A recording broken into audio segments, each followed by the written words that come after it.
อยู่ในระหว่างการก่อสร้างอู้ยาวเหยียดเลย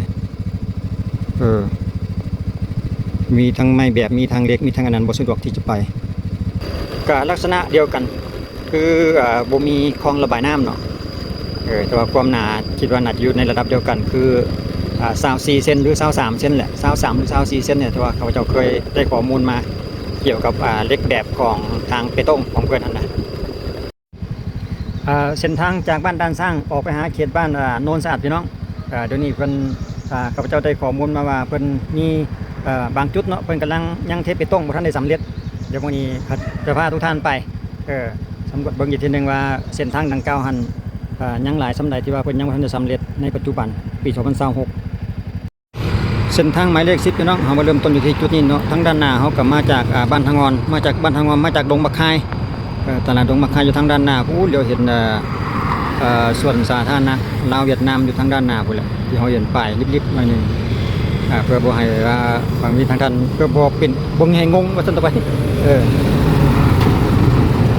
นี่เฮาจะพาทุกท่านเข้าไปเบิ่งเส้นทางบ้านด้านสร้างที่ว่าเลียนออกไปหาบ้านห้วยเตยนะพี่น้องเส้นทางจากบ้านด้านสร้างจุดนี้แหละจุดยูเทิร์นจุดที่ว่ากำขวามือจะเข้าไปตามเส้นทางเข้าไปในเขตบ้านด้านสร้างเขาจะต่อไปเนาะเลียนซื้อก็เข้าไปในเวียงก็เขาจะเข้าไปทางเส้นนี้เขาจะเลียนเข้าไปตามเส้นทางบ้านด้านสร้างนี้เพราะว่าเส้นทางเส้นนี้นี่เป็นข้างตำยึดที่ข้าพเจ้าเพิ่นว่าออกไปหาเส้นทางที่ว่าบ้านห้วยเตยบ้านโน้นแสงจันทร์นั่นนะที่ว่าออกไปหาบ้านโน้นสะอาดได้สำหรับเส้นทางจากบ้านด้านสร้างเนี่ยเนาะข้าพเจ้ากันเลยก็เขาจะพาทุกท่านไปอัปเดตเส้นทางอีกเส้นทางหนึ่งที่ว่าบ่เคยได้ไปมาก่อนอยู่แต่ว่าบ่เคยได้ไปคือว่าเพิ่นออกไปได้แต่ว่าสิเป็นลักษณะใดเขาจะพาทุกท่านเรียนออกไปเบิ่งนำกันอีกทีนึงสำหรับไปหาบ้านโน้นสะอาดเส้นทางเส้นนี้ไปสอดกันได้จะเป็นขึ้นใดเขาจะพาทุกท่านไปอยู่ในช่วงระหว่างบ้านด้านสร้างนี่ก็สังเกตเห็นแล้วว่าทางเทเปตงเรียบร้อยเลยสวยงามด้านตัวนี้เป็นตลาดชุมชนได้นี่ตลาดบ้านด้านสร้างนั่นเองเนาะตลาดชุมชนภายในหมู่บ้านน้อยๆพี่น้องตลาดน้อยของบ้านด้านสร้างของเพิ่นนั่นเองเนาะบ้านด้านสร้างก็ขึ้นอยู่กับเมืองไซธานีพี่น้องนครหลวงเวียงจันทร์ก็เป็นครั้งทำพิธีข้าพเจ้าได้มาเดี๋ยวจะคอยเลาะแลนไปเบิ่งหลายอันหลายแนวเพราะว่าเป็นครั้งกำยิดแล้วก็บ่ฮู้ว่าเพิ่นมีอันใดอันนี้ก็ห้องเรียนอนุบาลปฐมสมบูรณ์เข้าไปทางเมื่อกี้หั่นเนาะทางแยกเข้าไปชุมชนหนาแน่นสมควรนั่นเขตบ้านด้านสร้างนี่เนาะมีห้าง2ฝากข้างเต็มเลยแหละสะดวกซื้อสะดวกจ่ายสำหรับการค้าการขายริมทางเพราะว่าทางเป็นสวยงามเลยได้เขตบ้านด้านสร้างนี่นะเทเปตงเดี๋ยวเขาจะเรียนนำไปเบิ่งว่าเทเปตงลักษณะนี้ไปฮอดใส่เรียนไปฮอดจนสุดเส้นทางออกไปหาเส้นทางบ้านห้วยเตยหันเลยบ่ประมาณนั้นเนาะเดี๋ยวเขาจะนำไปเบิ่งเรื่อยๆถ่ายตัดชิปเป็นช่วงไปเพื่อให้มันยาวตอนนี้เขาเรียนแบบยาวๆเลยเนาะเรียนสื่อบ่มีทางเลี้ยวแต่อย่างใดพอฮอดจุดทางเลี้ยวทางโค้งแล้วเขาจังจะตัดเข้ามาอีกทีหนึ่งช่วงนี้ฝนชุ่มพี่น้องฝนตกหลายฝนตกดีทั้งคืนเลยก็เลยบ่ได้เดินทางไกลเพราะบันไดเอาคลิปภายในใกล้ๆเขตบ้านทางวันเฮาได้เบิ่งไปนํกันเส้นทางที่ว่าเฮาบ่ทันได้ฮู้ได้เห็นนั่นน่ะมาฮอดจุดนี้จะเป็นไดโนเฮาเป็น4แยกเด้นี่เป็น4แยกทางนี้ก็ขายรถมือ2พี่น้องป้าเต็มเลยเดี๋ยวเบิ่งป้ายเพิ่นก่อนป่า10ซื้อขายและแลกเปลี่ยนรถมือ2อยู่จุดนี้ก็มีพี่น้องเข้ามาในบ้านด้านสร้างนี่แหละมีหลายรุ่นฝุ่นจอดเป็นแถวเลยป่า10เพิ่นแลกเปลี่ยนรถพอดีให้รถเพิ่นเข้าหอมก่อน สามารถเอารถเก่ามาเทิร์นได้แลกเปลี่ยนรถเก่าเป็นว่าได้รถมือ2หันแล้วว่ามือ2มือ3ก็ว่าไปหลายรุ่นทุกรุ่นมั้งรู้สึกว่าจะเห็นมีนิสสันแน่มีโตโยต้าแดยกสักๆไปเมื่อกี้นี่นะพอตะเลียนไก่เมื่อกี้นี่จะสังเกตจะเป็นคลองน้ำน้อยหนึ่งเลยพี่น้องคลองน้ำน้อยๆนะไก่มาปั๊บก็เป็นวัด เออชื่อวัดของเพิ่นเดี๋ยวขออ่านดูก่อนวัดจอมแพงสยมงคลวัดบ้านด่านสร้างพี่น้อง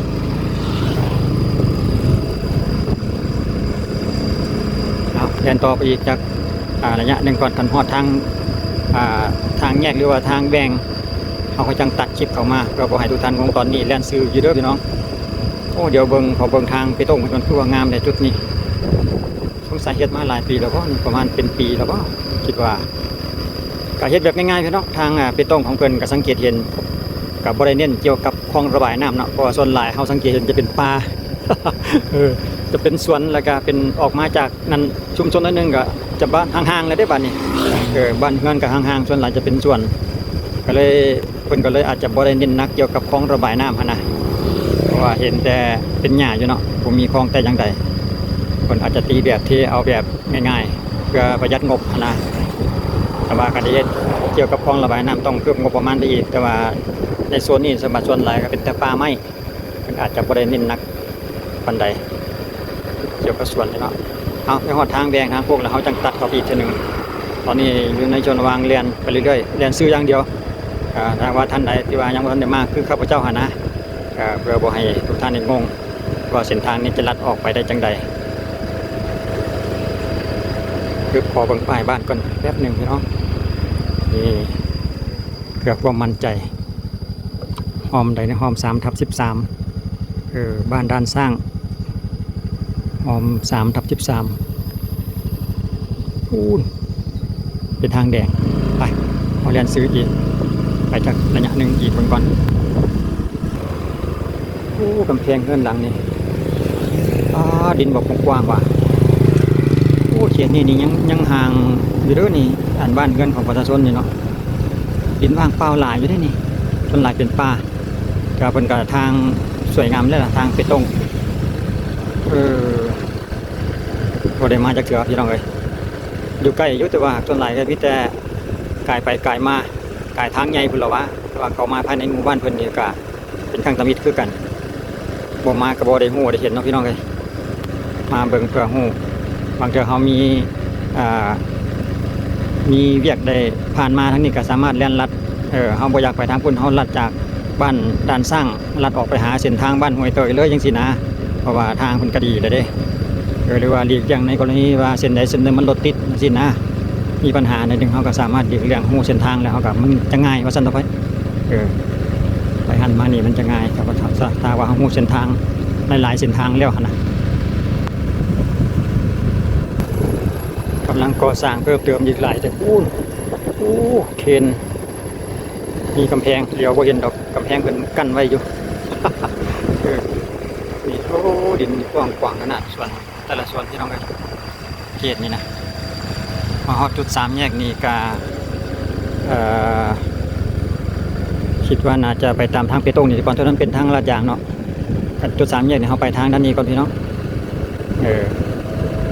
ไปทางกำไส้ไปทางเส้นทางไปตรงก่อนเพราะว่าคิดว่าน่าเขาจะเทไปตรงนี้ไปฮอดปุ่นประมาณนั้นหั่นนะมาฮอดจุดนี้ก็เป็น3แยก4แยก5แยกคนตัวนี้นะไปทางกำขวาไปทางกำขวาลองเบิ่งดิเห็นป้ายห้ามผ่านป้ายห้ามผ่านบริษัทเพชรบัณฑิตก่อสร้างจำกัดแสดงว่าบริษัทเพชรบัณฑิตนั่นเองเนาะกันนำไปเบิ่งอีกจักน้อยหนึ่งก่อนว่าจะไปได้บ่ว่าเพิ่นบ่สะดวกให้เฮาผ่านเฮากะกลับคืนไปลัดเอาอยู่ฝั่งนั้นเอาทางที่ไปตรงแต่ว่าเด็กสังเกตเห็นมีเด็กอะไรนี่เด็กตะแกรงเตรียมที่จะวางใส่กับหน้าทางมันกำลังดำเนินการบนแล้วอยู่กับมีสำรองเปิดมีป้ายห้ามผ่านแล้วเนาะปูทรายไว้เรียบร้อย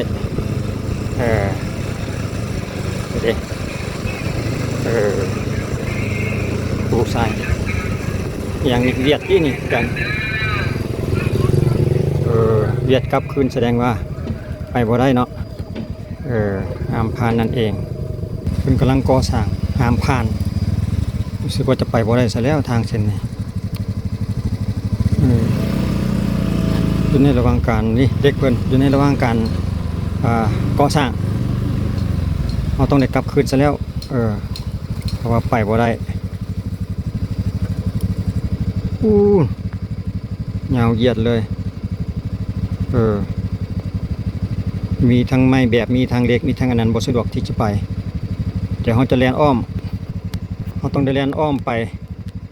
ฟังนั่นก่อนเพื่อเก็บภาพเนาะว่ามันออกจุดใดของบ้านด้านสร้างเราจะแล่นกลับคืนเพราะบ่อยากไปรบกวนเวลาเพิ่นเฮ็ดเวียกเนาะ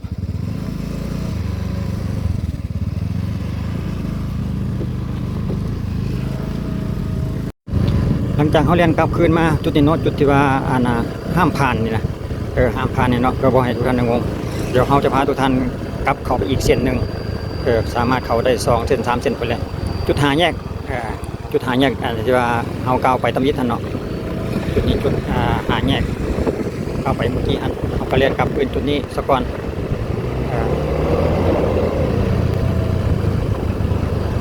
แล้วเขาจะไปเส้นทางที่ว่าเป็นทางลาดยางนะเดี๋ยวให้รถใหญ่เพิ่นไปก่อนเดี๋ยวเขาจะไป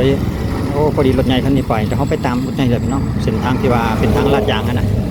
เดี๋ยวเขาเรียนผ่านมาเมื่อกี้นี่แหละว่าเมื่อกี้เขามาแต่ทางนั้นเนาะเขามาแต่ทางนั่นเมื่อกี้นี่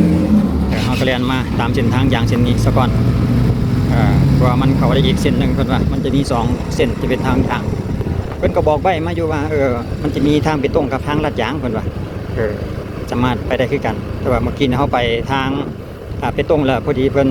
กำลังทำการก่อสร้างก็บ่อยากไป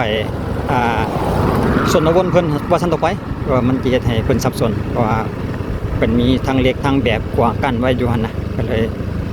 เพิ่นก็มีป้ายบอกแล้วว่าห้ามผ่านเนาะเขาก็เลยบ่จำเป็นต้องนะเราจะว่าโอ้บ่เห็นป้ายบ่ปัจจุบัน ว่าเฮาฮู้อีกอย่างนึงมันมีทางเลี่ยงทางเบี่ยงอยู่นะคือทางเส้นนี้แหละเพิ่นให้อนุญาตให้ใช้ก่อนเพราะว่าทางเส้นนั้นเราปิดเราก็เลยต้องได้เรียนมาตามทางเส้นนี้อีกเป็นทางลาดยางก็เรียนมาตามทางลาดยางเลยพี่น้องเจอป้ายทางโค้งก็โค้งไปนำเราบ่ต้องซื้อละโค้งไปตามทางมาฮอดจุดนี้เบิ่งก่อนเด้อโอ้เห็นแต่ป้ายโครงการจัดสรรก็มีหลายแยกซั่นล่ะบัดนี้ในแยกหอมไปตามทางที่ว่ามันหล่อนๆนี่แหละเบิ่งก่อนทางเพิ่นเที่ยวแสดงว่าเพิ่นเที่ยวประจำคือทางที่ว่าเกี้ยงๆนะสังเกตทางมันเกี้ยงก็คิดว่าน่าจะเป็นทางนี้เพราะว่าในโซนนี้ก็เป็นโซนของดินจัดสรรของเพิ่นนั่นเองทางดินจัดสรรของเพิ่นพี่น้องแต่บ่แน่ใจว่าเขาเจ้าจองบ่ได้ยังบ่ฮู้ ผู้กำลังปลูกเงินปลูกซานก็มีเด้อนี่เขตนี้พี่น้องอยู่ในเขตบ้านด้านสร้างนะพี่น้องเขตนี้ก็ได้ดูดิกำลังปลูกเงินบ้านกำแพงสูงเต็มเป็นหลังเลยโทษตัวทางลาดยางให้จกเจือเลยบ่ได้มันจากเจือพี่น้องเขตด้านสร้างที่ว่าเลียนลัดออกมาหาบ้านห้วยเตยนี่มีแยกหลายหอมเขาเลียนซื้อเลยพี่น้องอันนี้แยกไปหาจัดสรรเพิ่นเขาจะเลียนตามเส้นทางแหละเพื่อจะออกไปหาเส้นทางเขตบ้านห้วยเตยโนนสะอาดนะเบิ่งทางลาดยางจะได้ตัวซิมบัดทุนี่ว่าลาดยางชีลาดหายไปฮอดทางเส้นนั้นเลยก็บ่ติ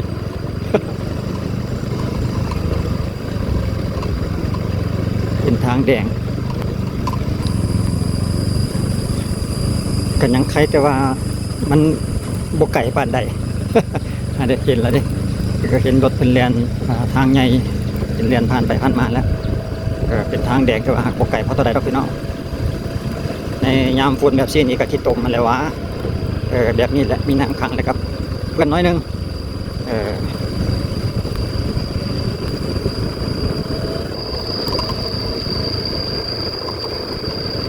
เริ่มมีห่างมีกระลารถมาแล้วเด้ดิ พอแล้วพี่น้องเส้นทางเดี๋ยวเราจะให้เบิ่งปึ๊บเลี้ยวขวากับบ้านโนนสะอาดคิดว่าบนอาจจะงงเนาะเลี้ยวซ้ายในกาห้วยเตยโนนแสงจันทร์ไปหาหน้าท่มไปแหละออกไปหาจันไรดงโดกเลยพี่น้องสำหรับเส้นทางเส้นนี้เนาะออกมาสอดเส้นทางเส้นนี้เด้อง่ายๆพูดนันวนศาสตร์กับไปทางด้านหน้าเดี๋ยวเขาจะเรียนขอทางกำไส้เดี๋ยวเขาจะเรียนเขาอีกเส้นหนึ่งเส้นที่ว่าทางเป็นต้งนะที่ว่าเขาสิมาแล้ววันนี้เพิ่นนั่นเฮ็ดแยกเพิ่นกำลังทำการก่อสร้างอยู่ก็เลยผ่านบ่ได้ก็เลยแล่นอ้อมมาเพื่อที่จะเข้าจุดนี้สลับจุดนี้นี่ข้าพเจ้าไปสังเกตเห็นอยู่เพราะว่าเคยผ่านมาเลยเห็นเป็นแท่งซีมังนะเป็นตั้งตันไว้เดี๋ยวเขาจะเข้าไปเบิ่งว่าเป็นอนุญาตให้รถจักรเล่นผ่านได้บ่